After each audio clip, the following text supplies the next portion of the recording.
Hai, Assalamualaikum, salam sejahtera. Anda bersama saya Afizah Zaman dalam Buletin dalam Warni Pagi. Hari ini bersama dengan rakan tugas Nailah Huda juga. Dan kami akan bawakan kepada anda berita-berita yang perlu anda tahu sebelum anda mulakan hari anda hari ini untuk kita sama-sama bincangkan secara harmoni. Dan untuk itu, tumpuan sudah semestinya tertumpu kepada bekalan vaksin COVID-19 yang mana kalau kita lihat 70% rakyat Malaysia yang dijangkakan divaksinasi kini telah pun ditingkatkan 10% lagi melalui perjanjian yang dibuat oleh kerajaan bersama dengan syarikat farmaceutical AstraZeneca semalam yang mana telah pun diumumkan dan dipaparkan pada muka hadapan berita harian pada hari ini. Kalau anda dapat lihat, ini adalah paparan muka hadapan berita harian dan ini adalah di astraoni.com. Kerajaan tertangan dengan AstraZeneca.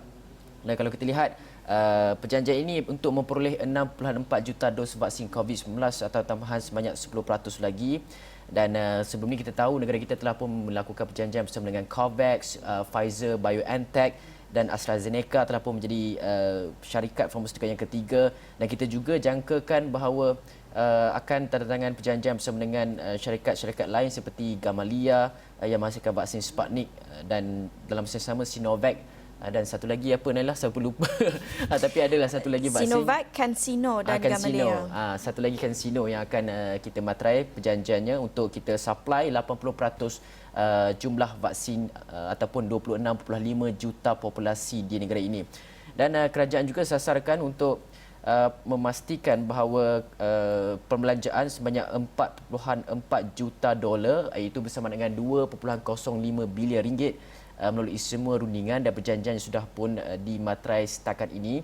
Dan jumlah 80% adalah lebih daripada disasarkan 70% sebelum ini. Dan kita juga jangkakan bahawa vaksin yang pertama akan tiba di Malaysia pada bulan Februari. Itu yang paling awal setakat ini selepas disahkan.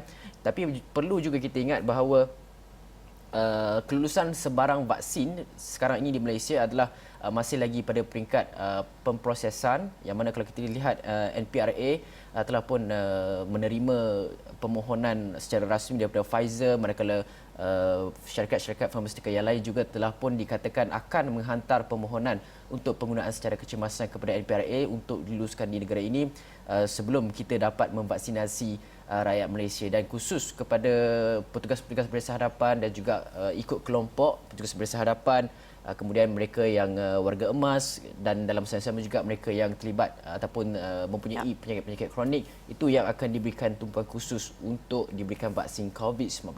Itu yang menjadi tumpuan pada muka depan akhbar tempatan. Misalnya kalau kita lihat berita harian, 2.05 bilion ringgit untuk vaksin 80% rakyat. Itu pengumuman dalam perutusan khas Perdana Menteri Tan Sri Muhyiddin Yassin semalam yang juga turut mengumumkan tentang beberapa perkara. Dan selepas itu kita lihat penjelasan lebih terperinci dan lebih lanjut daripada Menteri Mosti Khairy Jamaluddin, kerana ramai yang masih keliru, banyak lagi perkara yang kita tidak tahu, bukan saja tentang kos tetapi tentang proses logis mendapatkan vaksin, dengan siapa kita mempunyai perjanjian. Kita tahu kerajaan juga ada menandatangani NDA bersama dengan syarikat Pfizer, jadi tidak dapat jelaskan berapa sebenarnya kos, tetapi telah pun berjanji kos tersebut akan berada pada bawah RM100, termasuklah kos penghantaran juga. Itu antara perkara yang kita tahu tentang vaksin. Tetapi dalam masa yang sama, ketika kita melihat usaha kerajaan untuk mendapatkan bekalan vaksin yang lebih diluaskan kepada 80% populasi ketika ini, dalam masa yang sama kalau kita lihat pada muka depan The Star, ini satu amaran dalam laporannya, deadly jab from the dark web. Although up to 80% of Malaysians are targeted to get the COVID-19 vaccine for free, that will not stop the impatient ones from sourcing inoculation through shady and illegal means. Ini bermaksud menerusi dark web ataupun sumber-sumber yang tidak sah daripada dalam talian. Ini laporan The Star yang mendapati ada usaha beberapa orang, segelintir masyarakat yang mungkin tak sabar untuk tunggu sehingga bukan sahaja Februari tetapi lepas itu akan juga melalui proses penilaian risiko dan keselamatan oleh NPRA dan KKM untuk melihat selamat atau tidak untuk digunakan di Malaysia. Mungkin ramai yang tidak sabar untuk tunggu dan sudah melihat apa alternatif untuk mendapatkan vaksin ini secara harap haram secara tidak sah melalui dalam talian. Itu satu kebimbangan yang perlu dititik beratkan di sini apabila kerajaan mungkin mengambil masa yang beberapa pihak melihat agak lama untuk mendapatkan vaksin, untuk meluluskannya, memandangkan kita lihat sudah pun diluluskan dan digunakan di Amerika Syarikat, di United Kingdom dan juga di beberapa negara di Eropah. Apapun kita nak lihat apa selain itu pengumuman Perdana Menteri Tan Sri Muhyiddin Yassin semalam, yang selepas kita lihat pengumuman daripada Presiden Joko Widodo di Indonesia juga umum akan menjadi individu pertama untuk menerima suntikan vaksin. Itu antara usaha simbolik untuk mungkin meningkatkan keyakinan masyarakat terhadap vaksin ini. Dalam masa yang sama, Perdana Menteri Tan Sri Muhyiddin Yassin turut umum menawar diri menjadi individu pertama menerima suntikan vaksin COVID-19 sebagai langkah untuk meyakinkan rakyat bahawa vaksin yang diperoleh adalah selamat dan berkesan. Ini diikuti juga dengan petugas barisan hadapan atau frontliners sebelum diberikan kepada kumpulan sasar, iaitu kumpulan berisiko tinggi seperti warga emas, mereka yang menghidap penyakit tidak berjangkit dan penyakit saluran pernafasan kronik. Jawatan kuasa khas jaminan akses bekalan vaksin dikatakan yang telah ditubuhkan dan dipengerusikan bersama oleh Menteri Kesihatan dan Menteri Mosti akan memastikan bekalan vaksin dapat diperolehi pada kadar yang segera dan menjangkakan bekalan pertama 1,000,000 dos vaksin Pfizer akan diterima dan mula diberikan kepada kumpulan sasar seawal Februari 2021. Jadi di sini berbeza sedikit. Apa yang dikatakan KKM diterima pada Februari, tetapi selepas itu 90 ke 120 hari untuk menjalankan penilaian risiko, tetapi yang dikatakan oleh PM di sini mula diterima dan diberikan pada Februari. Jadi mungkin sedikit berbeza, mungkin kita tak faham lagi bagaimana proses pengedaran itu akan berlangsung pada tahun depan. Ya, dan di sebalik itu ada penjelasan dikeluarkan oleh NPRA semalam yang telah pun ditemubual oleh Astro Awani sendiri, yang mana pihak NPRA menyatakan mereka akan menyediakan prosedur bersyarat yang dikhaskan kepada pendaftaran vaksin COVID-19 di negara ini. Timbalan Pengarah NPRA Kementerian Kesihatan KKM Rosila Wati Ahmad berkata langkah itu bagi mempercepatkan akses terhadap produk vaksin bagi tujuan pencegahan jangkitan virus itu. Tegas beliau, laluan pintas itu bagaimanapun tidak akan mengabaikan aspek kualiti, keselamatan dan keberkesanan penggunaan vaksin berkenaan. Dan untuk penggunaan produk vaksin adalah sesuatu yang amat kompleks dan perlukan jangka masa pembangunan lebih kuranglah 10 tahun. Namun situasi COVID-19, proses pembangunan vaksin itu dibuat dalam tempoh yang begitu singkat. Dan sebagai contoh, pada kebiasaannya pembangunan vaksin perlu menjalani kajian klinikal fasa 1, 2, 3 dan ia mengambil masa beberapa tahun. Tapi vaksin COVID-19 dibangunkan Pfizer, BioNTech, Moderna, kajian klinikal mereka hanya ambil masa beberapa bulan sahaja, menyebabkan jumlah data untuk tujuan pendaftaran adalah amat terhad. Jadi, satu prosedur bersyarat diwujudkan NPRA supaya data yang lebih lengkap akan dikemukakan syarikat pembekal secara berkala.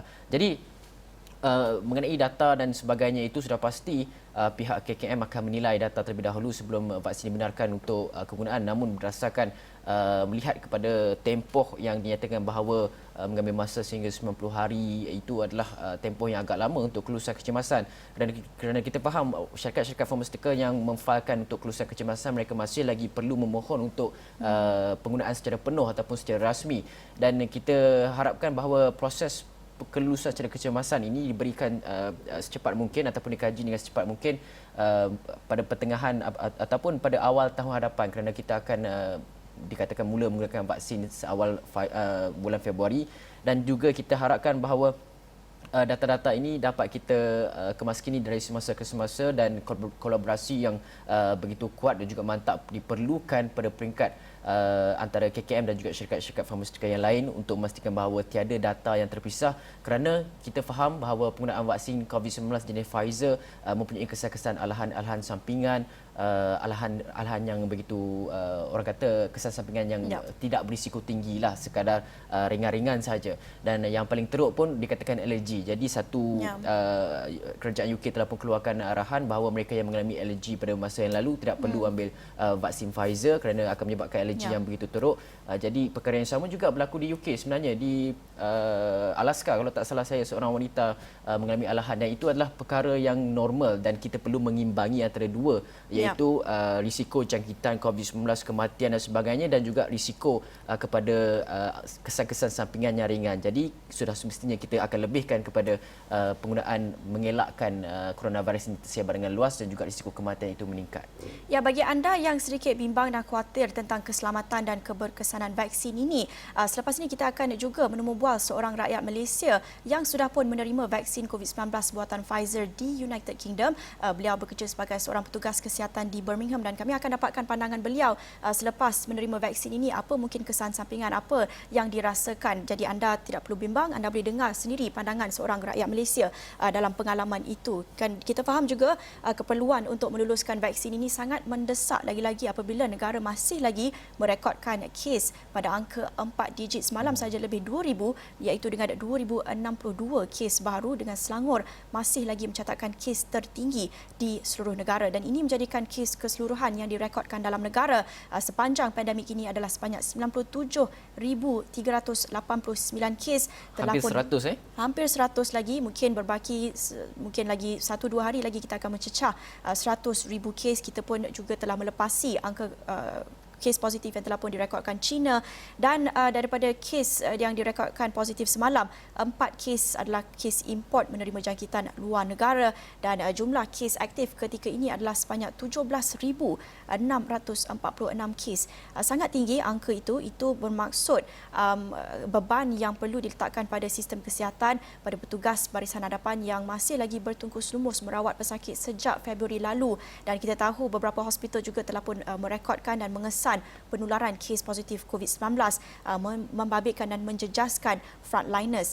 Dan Selangor masih lagi kekal negeri tertinggi mencatatkan pertambahan kes dengan 1,014 kes, Kuala Lumpur 504 kes dan Sabah 252 kes. Ada penurunan di Sabah tetapi di Selangor pula, dan kebanyakan yang membabitkan tempat kerja dengan program saringan terhadap pekerja, terutamanya pekerja asing, giat dijalankan oleh majikan, dan pada 1 Januari depan juga kesemua syarikat yang menggajikan pekerja asing wajib menjalankan saringan COVID-19 terhadap pekerja mereka, dan kita jangka angka ini akan terus meningkat dengan program saringan ini makin banyak dijalankan secara besar-besaran. Ini perlu diadakan, perlu dijalankan supaya kita dapat asingkan mereka secara lebih terdahulu, supaya kita dapat asingkan mereka dan merawat mereka, dan kita harap dapat meratakan keluk jangkitan COVID-19 ini dalam masa yang terdekat. Dan kita masih lagi nak membicarakan tentang vaksin, Fizi, tetapi daripada sudut yang lain ini juga satu kebimbangan, iaitu dari sudut hukum agama Islam juga perlu dititikberatkan di negara ini, Fizi.